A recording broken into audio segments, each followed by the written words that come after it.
안녕하세요. 제리원이에요. 오늘 소개드릴 호텔은 반포에 위치한 JW 메리어트 호텔인데요. 반포의 투탑으로 여겨지던 호텔은 강남 쉐라톤과 JW 메리어트 호텔이었는데 그 중에 지금 유일하게 남아있는 건 JW 메리어트 호텔이에요. 강남 쉐라톤 저녁 뷔페 대게가 참 맛있었는데 사라진 건 개인적으로 아쉽네요. 대부분의 사람들이 꼽는 이 호텔의 장점은 강남 신세계백화점과 고속터미널과 연결된 점인데 교통편도 용이하고 쇼핑까지 함께 할 수 있다는 점이 참 매력적으로 다가오는 건 사실이에요. 여의도에 위치한 콘레드 호텔도 이와 비슷하게 호캉스와 쇼핑을 동시에 할 수 있습니다. 지하철로 오시는 분들은 4번 출구에서 나오시면 스타벅스가 보이는데 스타벅스 쪽으로 직진하면 호텔이 보입니다. 저는 이곳을 리뉴얼 전에도 다녀온 적이 있는데 리뉴얼 이후로는 첫 방문이라 떨리네요. 리뉴얼 이후에 뭐가 변했는지 궁금했는데 제일 큰 차이는 체크인 리셉션이 1층에서 8층으로 변경된 점이었어요. 리뉴얼 전은 다소 1층이 정신없는 느낌이 있었는데 리뉴얼 후에는 1층은 카페원만 위치해 있어서 깔끔한 느낌이 드네요. 일단 딱 정문에 들어오면 유리문이 위치합니다. 로비에 들어가 볼게요.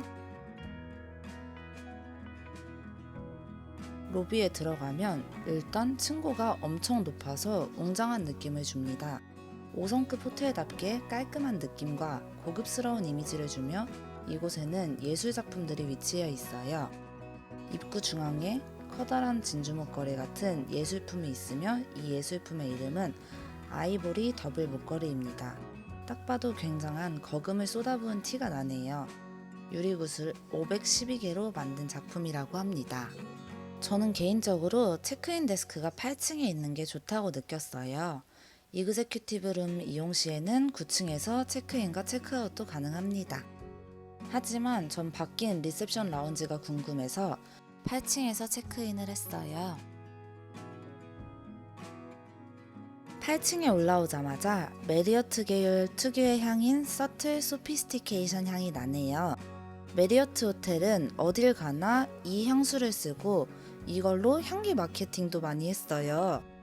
호텔을 다닐 때마다 느끼지만 향이 생각보다 많은 이미지를 심어주는 것 같아요.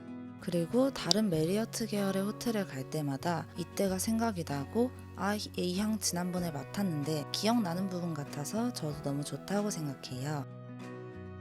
여기는 리셉션 데스크와 라운지가 함께 있는데 8층 치고는 좀 고지대에 있는 편이라서 라운지에서 펼쳐지는 뷰도 나름 괜찮아요.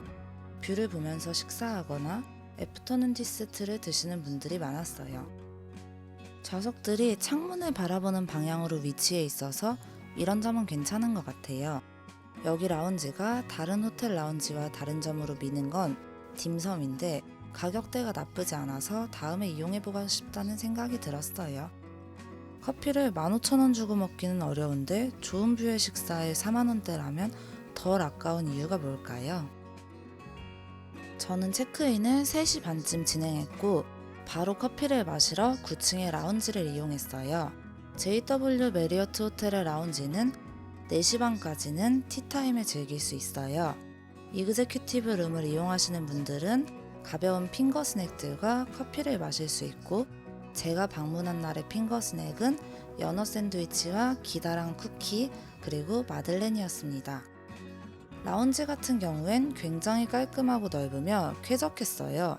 전 성모병원 뷰가 보이는 창가 자리를 앉았고 혼자 창가를 보며 먹을 수 있는 자리부터 소파로 이루어진 자리부터 여러 명이 앉을 수 있는 자리까지 다양한 좌석들이 있습니다. 아메리카노뿐 아니라 라떼, 아이스 초코 모두 만들어 먹을 수 있습니다. 물론 저 같은 경우에 아이스 아메리카노밖에 먹지 않지만 아이들을 동반할 경우엔 아이스 초코를 좋아할 것 같네요. 개인적으로 연어 샌드위치는 좀 비렸고 마들렌은 먹을만 했습니다. 적당히 달고 꾸덕한 식감이며 특별할 거 없는 맛이 있지만 커피와의 조화가 괜찮았어요. 그리고 이곳의 음료는 테이크아웃 잔에 담아서 룸에 들고 갈 수도 있었어요.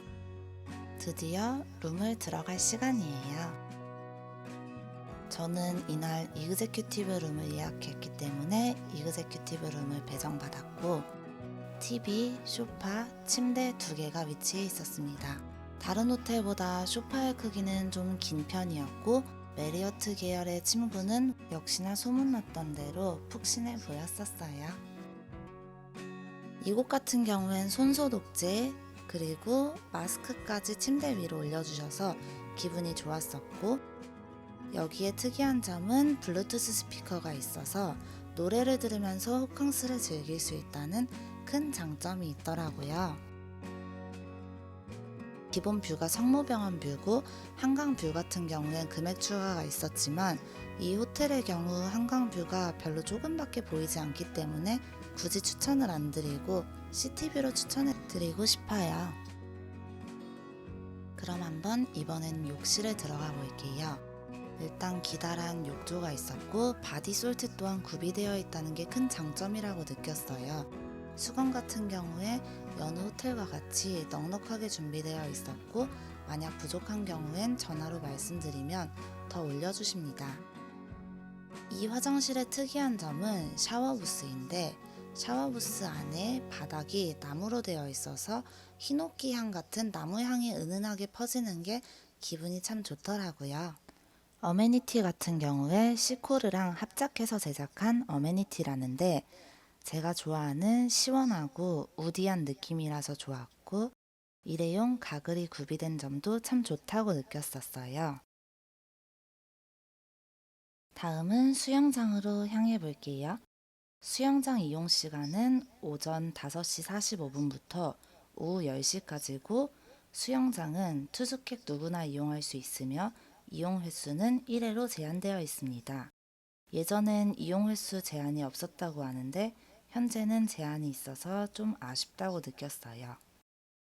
수영장 시설 같은 경우에 조금 오래된 것 같지만 깨끗하고 관리가 잘 돼서 놀기에는 참 괜찮았어요. 안전 요원으로 보이는 분들이 계속 보고 있으면서 1시간에 한 번씩 수질 관리 시간도 있어서 중간에 나와야 하지만 오히려 이 부분이 저는 관리가 잘 된 부분이라고 느껴서 나름 나쁘지 않았다고 생각해요. 요즘 생긴 호텔의 수영장 같은 경우엔 보통 통창이 많고 유리가 대부분인데 이곳은 지하라는 점이 조금 아쉬웠지만 선베드가 많고 앉고 휴식할 장소가 많다는 건 괜찮아요. 카바나 같은 경우에 유료 이용 시설이고 오전 6시부터 밤 10시까지 이용할 수 있으며 이용 요금은 1시간 40분에 44,000원이에요. 이곳은 그리고 수영장을 이용하기 위해선 수영무가 필수예요. 저는 수영무를 안 가져와서 5,000원을 주고 구매했고 이 수영장 입구에서 구매할 수 있습니다. 수영장은 크게 입구 쪽에 뜨거운 물이 나오는 온수풀이 있고 커다랗게 마사지 풀도 있어요. 마사지 풀 같은 경우엔 수영이 금지지만 아이들이 놀기에 좋았고 레인 같은 경우에 2개는 게스트용이었고 나머지 레인은 모두 강습용이었어요. 제가 방문한 날은 평일이라 그런지 사람이 거의 없더라고요. 수영도 하고 배가 고프니 라운지로 저녁 겸 술을 하러 가볼게요. 라운지 같은 경우에 해피아워는 4시 반부터 10시까지 진행이 되고 이용 시간은 1시간이라고 하지만 딱히 직원분이 제지를 하거나 말리지는 않더라고요.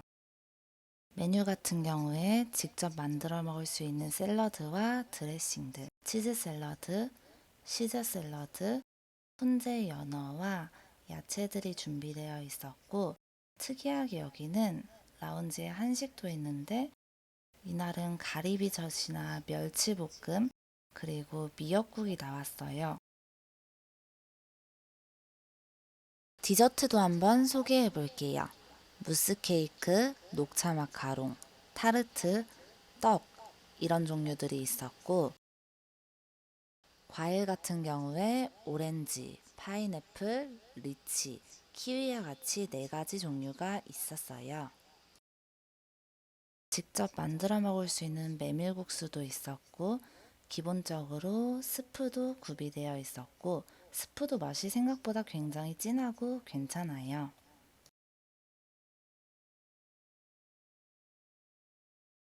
역시 해피아워의 꽃은 콜드컷과 치즈 아닐까요?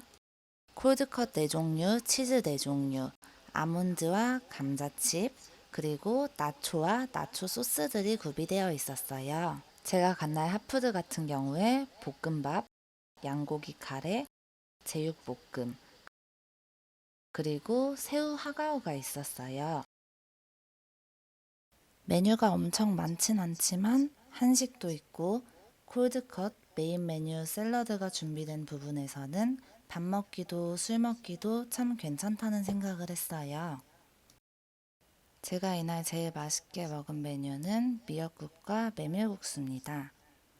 미역국 같은 경우에 술을 어차피 먹을 생각이었기 때문에 술 먹기 전에 속을 달래기 괜찮았었고, 하가오는 좀 피가 두꺼운 편이라서 제 스타일은 아니었던 것 같아요. 디저트 같은 경우에 제일 놀랐던 건 녹차 마카롱인데 기대 없이 먹었다가 굉장히 쫀득하고 진한 녹차 맛에 놀랐었던 기억이 나네요. 그리고 이곳은 와인 종류는 레드 와인, 화이트 와인, 스파클링 와인으로 종류가 다소 적지만 칵테일 베이스가 될 수 있는 주류와 라임이 구비되어 있어서 칵테일을 좋아하시는 여성분들에게 추천드리고 싶어요. 그 다음 날이 돼서 조식을 소개해 드릴게요. 아침 식사도 역시 해피아워를 이뤘던 곳과 동일한 장소로 세미 뷔페 형식으로 진행됩니다. 보통은 메인 레스토랑에서 진행되는 경우엔 종류가 많고 먹을 것도 많지만 사람이 많아서 붐비게 되기도 하고, 개인적으로는 종류가 아무리 많아도 먹는 것은 정해져 있기 때문에 라운지가 좋다고 생각을 해요. 근데 생각했던 것보다 반찬 가짓수도 다양하고 양식, 한식 모두 구비되어 있어서 선택하기에 참 좋았던 것 같아요. 그리고 다른 라운지 조식 같은 경우에 에그 스테이션이 없는데 에그 스테이션이 있어서 오믈렛도 먹을 수 있고 다양한 종류의 빵들과 시리얼도 있어서 가볍게 아침을 드시는 분들에게도 좋다고 생각이 들었어요. 저는 그 전날 굉장히 과음을 했기 때문에 한식이 필요했는데 정말 다행히도 그 전날 나왔던 미역국이 있더라고요. 미역국도 있고 어제 그대로 해피아워 때 나왔던 젓갈과 멸치볶음도 있어서 미역국에 흰쌀밥으로 겨우겨우 해장을 했습니다. 전반적인 호텔 리뷰를 해보면 침구도 굉장히 좋았고 사진 찍을 곳도 많았기 때문에 호캉스하기도 좋았어요. 그리고 저녁, 술, 조식을 모두 즐길 수 있다는 점에서 가장 크게 행복하게 와닿았던 부분 같아요. 영상이 재밌었다면 구독과 좋아요 부탁드립니다.